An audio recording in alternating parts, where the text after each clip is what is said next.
Ryan, welcome to the show. How you doing, AP? Oh, doing great. This is my co-host, Dick Coffey. Wish him a happy birthday. Happy birthday, Dick. Hey, Ryan. Great to have you on. Thanks for having me. Ryan, you've been a high school football coach in California for quite a while. And not only were you Blake Barnett's coach, but you coached Snoop Dogg's son. Is that true? I did. Cordell Broadus, awesome kid, and hopefully he still plays at UCLA this upcoming season and has a lot of potential. Yeah, I heard he was getting back into the game, so good for him. Yeah, I'm happy for him, and he's overcame that adversity in his life, and I think he'll have a great season, hopefully.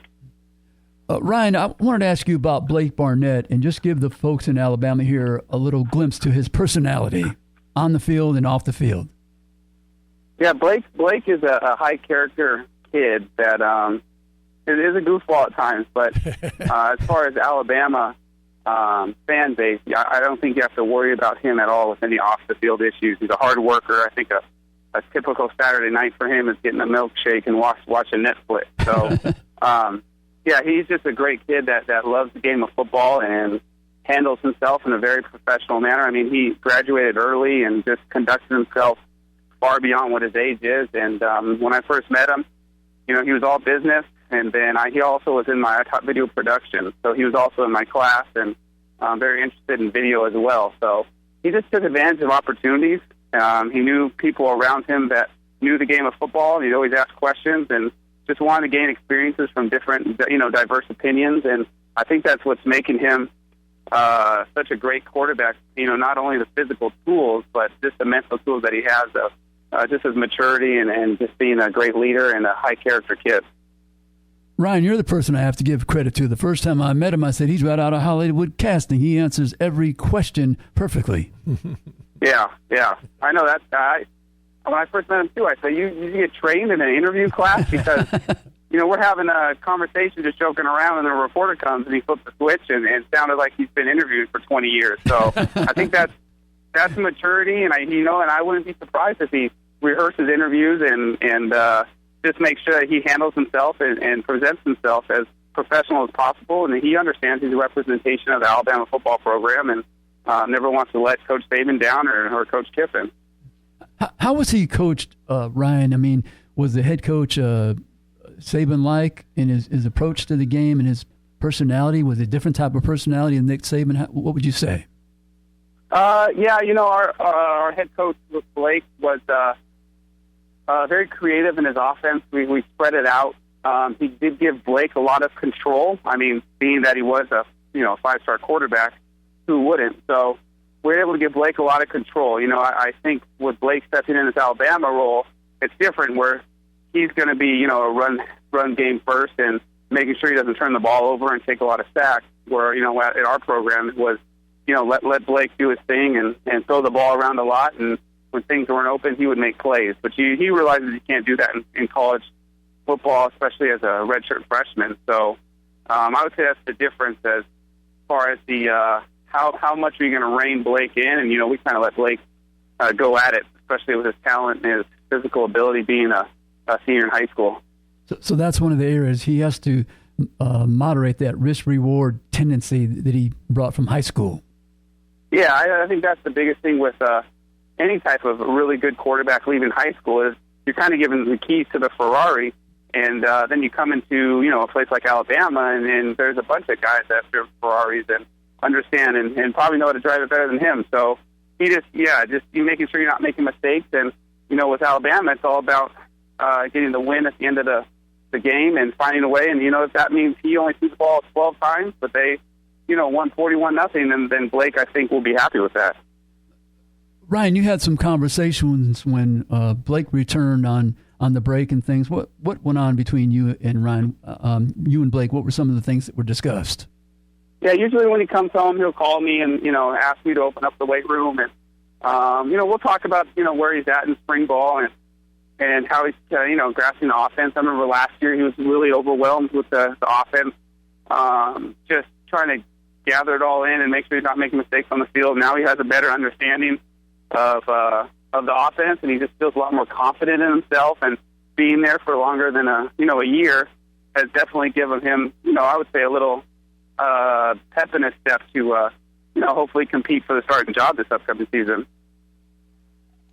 Just to follow up on that, and you've touched on this a little bit, but how tough is it on these guys, not just Blake, but other guys you've coached, just from a mental or a stress standpoint, going from being that high school superstar and big-time recruit to a place like Alabama where, as you said, there are several guys that maybe are competing that are just as highly recruited, and it must be tough to go home and people say, hey, why aren't you playing? And yeah, I think, honestly, that's something that I've noticed a lot, especially with high-caliber athletes, especially with now social media, as they come out of high school and they're being recruited by all this fan base on Twitter and Instagram, and they make them seem like they're higher than they really are. Right. And, I've coached a couple kids that once they get to college, they don't understand that they're part of a team. It's not about them. And I think with Blake, though, he was able to separate himself from that, and he understood being a quarterback at Alabama was going to be a 2 to 3 year process to reach his goals of what he wants. And, that's I think adjusting to the weight room culture and the film room and the speed of play. So I know he went in with realistic expectations. That's something we talked about before he left. But yeah, it's difficult because when you leave high school, you're put on a pedestal like you're one of the best athletes in the nation, and that's you're going into a bunch of 5-star recruits who have been in your same position. So yeah, I would say now it's more than ever with the social media. The praise they're getting from fans, and it's definitely something that I think every coach should address when kids leave high school. Ryan, would you give the folks an idea about Blake's arm strength? I'll just say when we used to warm up, I chose to try to not to warm up with him because, he flings the ball. And I remember when I first met him, he at the end of practice, we always try to hit the crossbar on the goalpost. So I walk to the 30-yard line and throw it. Not the 40-yard throw, and that's probably all I have left in me.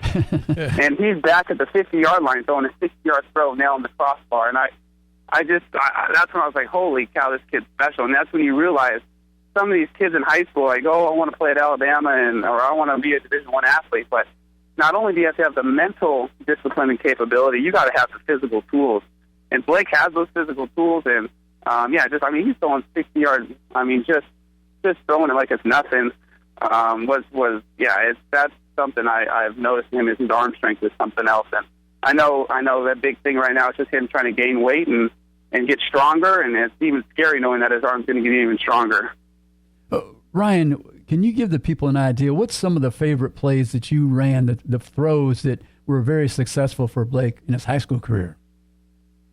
Yeah, in high school, Blake is very physically gifted with running the ball as well. So there were teams that would come up and try to stop him from running. And, some of the greatest balls I've seen Blake throw is those deep balls where we're throwing, post over the safety's head. And just the touch that he has in the tight spiral, that's something that I really enjoy watching Blake do. Another thing, too, is Blake's able to keep a play alive. And, his thing was always to try to get a first down. So there's times where we're 3rd and 15, and you call a play and everyone drops back, and he'll use his legs just to get to the first down marker just to keep the play alive. And it's just that mental IQ, football IQ, that I think has really set himself apart, going on forward here. Ryan, you're transitioning to be an assistant principal. Congratulations. And do you think you're going to have some time to get down to Alabama? I know. One of the dilemmas of taking an assistant principal job is, not being able to coach this upcoming season, which was really tough. But then realizing you have Saturdays off now where you can follow Alabama football and watch Blake and hopefully come out to a game and just get into, like Blake said, it's a completely different atmosphere out there. And I've heard about it, but I've always wanted to witness it. So it's a goal of mine to get out there and, see what the Roll Tide is all about. You've never been to an SEC game, Ryan? I have not. I'm a West Coast guy, UCLA, USC, and I heard that's nothing compared to a SEC game. Yeah, you have to make it down to Tuscaloosa. It's quite a unique situation. Yeah, I would love to. Ryan, I was going to ask you one other thing about Blake. When you have those conversations with him, do you think he believes he can be the starter this year? Yeah, I believe so. I believe. I believe last year he felt he could have been the starter. It's just that mentality he has. When we found out he wasn't the starter, then he said, I'm going to be the best scout team player on the team to make our defense better. But, you've got to have that mentality that you believe you can be the starter. It's not if I don't get it, it's okay, because it doesn't work like that. You got to have that competitive drive and the hunger to want to be a starting quarterback for the University of Alabama, because that itself, AP, like we talked about, is something that every, I think, kid wants growing up and just being a football player. So, I believe Blake, I think he knows he can be the starter. He understands how important this fall camp's going to be, starting up in July and August here, and realizing that he's got to, prepare himself, which he's doing now. And he even understands that he's going to make some mistakes, but he wants to be able to put the team in position to win, and whatever lane Coach Kiffin draws up for him, he's going to be able to execute, I hope. Ryan, what's the perception of SEC football from the high school coaches on the West Coast? I would say big boy football. Anytime an SEC school comes out to the West Coast, it's an honor to have some of those coaches out here, and you hear stories about some of the kids that, you get 18-year-olds that look like grown men.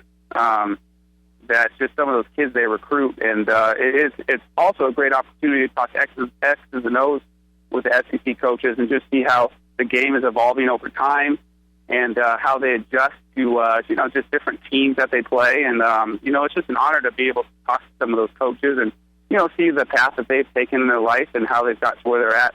And just it's just an honor just to have them come to your school, and especially when Blake was here, we had a lot of schools come out, and be able to kind of talk with them and just hear, about their school and the traditions and the values, and they'll show us the videos of, pregame and the fans. It's just such an awesome experience, and that's what, I was talking to you, AP, about how I want to get out there and watch the game and just experience it as well.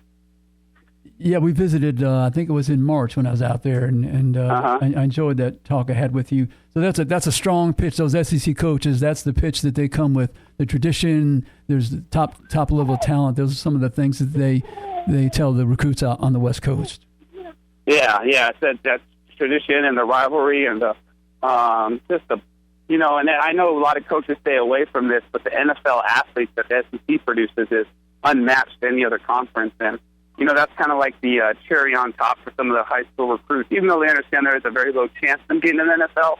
But just knowing that you have a lot of NFL athletes coming back to work out with the players and being able to network, and even if it's not an NFL draft pick they'll get, but at least have guys that they have close to them and can mentor them and provide them with a future once they graduate.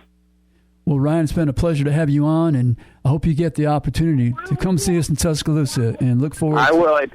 I hope you show me around and show me a good time. I sure will. You can count on it. Thank you, All Ryan. Right, guys. Ryan, Happy Maine. birthday. Appreciate it. Thank you, Ryan.